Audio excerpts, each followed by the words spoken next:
এই কথাটা অর্থাৎ v সমানুপাতিক রুট s। পরে আরেকটি সমীকরণ লিখেছি, প্রমাণ করো যে s equal to u t plus half a t square, অথবা দেখাও যে কোনো স্থির অবস্থান থেকে চলমান কোনো বস্তুর সরণ সময়ের বর্গের সমানুপাতিক। তাহলে আমরা এক এক করে প্রমাণ করি।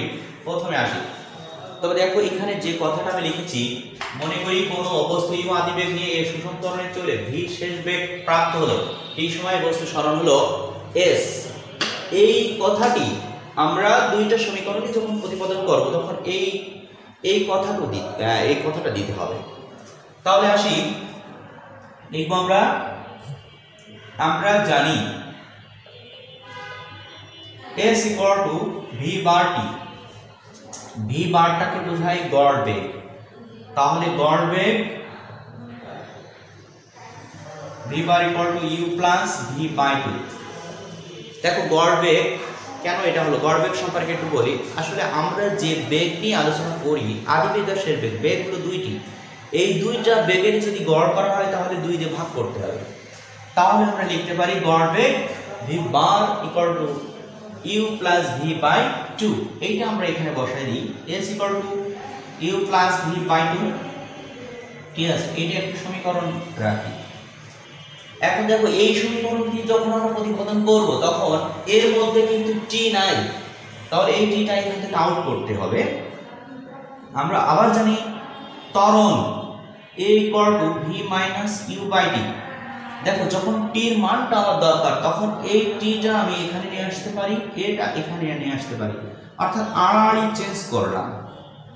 এখন এই t এর মানটি আমরা 1 নম্বরে বসাই। 1 নম্বর হতে s u plus v by 2 আর t এর মানটি এখানে আমি বসিয়ে দেব v minus u by a। দেখো এখন এই সমীকরণটি নিয়ে কি করব, এইটি আর এটি আমরা এই দুইটা হলো গুণ করব আর নিচে এই দুইটা গুণ করব। এখানে আসি,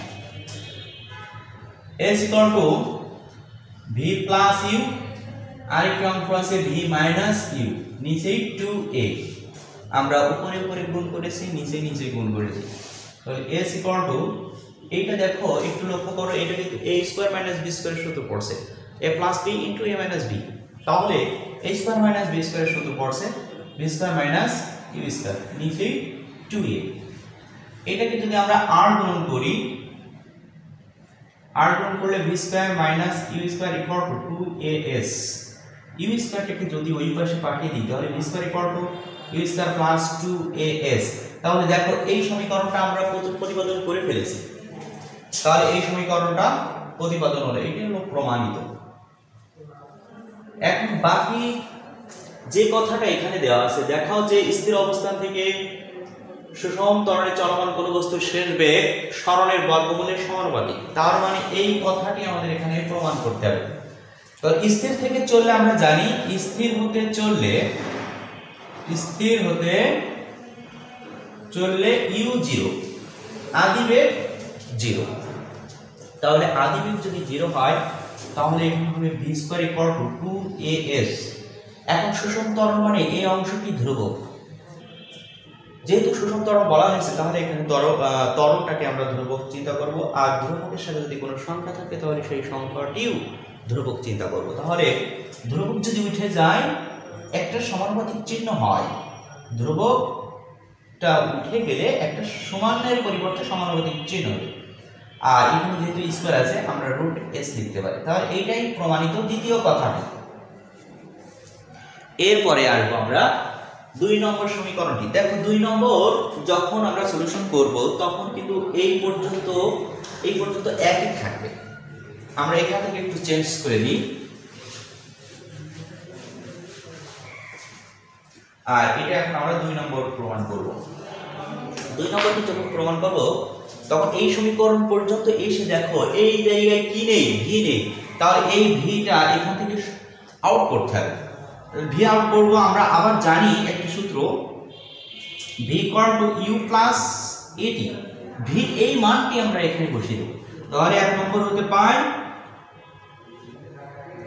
s equal to you plus a t by 2 টি। দেখো ইউ প্লাস ইউ তার মানে এখানে আমরা লিখতে পারি 2u প্লাস at, নিচে 2 আছে পাশে এই টা উপরের অংশে গুণ হবে, তাহলে এই টি যখন আমরা এখানে গুণ করব তখন 2ut plus at square by 2। দেখো এইটা আমরা যদি 2 ভাগ করি অর্থাৎ s equal to 2ut by 2 plus at square by 2। তাহলে এই জায়গায় একটা নিয়ম দেখো, বীজগণিতিক নিয়ম, এইটাকে এভাবে যদি থাকে তাহলে আমরা এইটা 2 ভাগ করতে পারি। যেমন এখানে আমরা একটা উদাহরণ দিই, a প্লাস b বাই 2, এটাকে আমরা লিখতে পারি a by 2 plus b by 2, এভাবেও লিখতে পারি। তাহলে ঠিক এভাবে লেখা হলো 2 2 কাটবে, s ইকুয়াল টু ut পেলাম আর এখানে পেয়েছি তাহলে হাফ at স্কয়ার। এইটা কিন্তু প্রমাণ হয়ে গেল।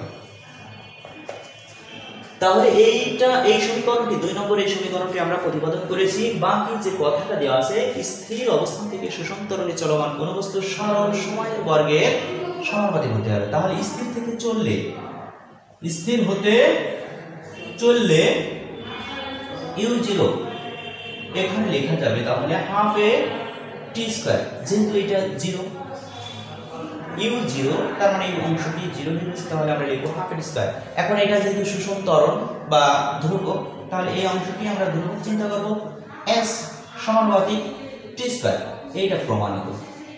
তাহলে আমরা 2 নম্বর সমীকরণটি প্রতিপাদন করেছি। তবে দেখো এসএসসি পরীক্ষার্থী এবং নবম দশম শ্রেণীর ছেলেমেয়েরা তোমরা এই চ্যাপ্টার থেকে অর্থাৎ গতি অধ্যায় থেকে এই দুটি সমীকরণ খুব সুন্দরভাবে প্র্যাকটিস করবা বা করবে, এটা খুবই গুরুত্বপূর্ণ।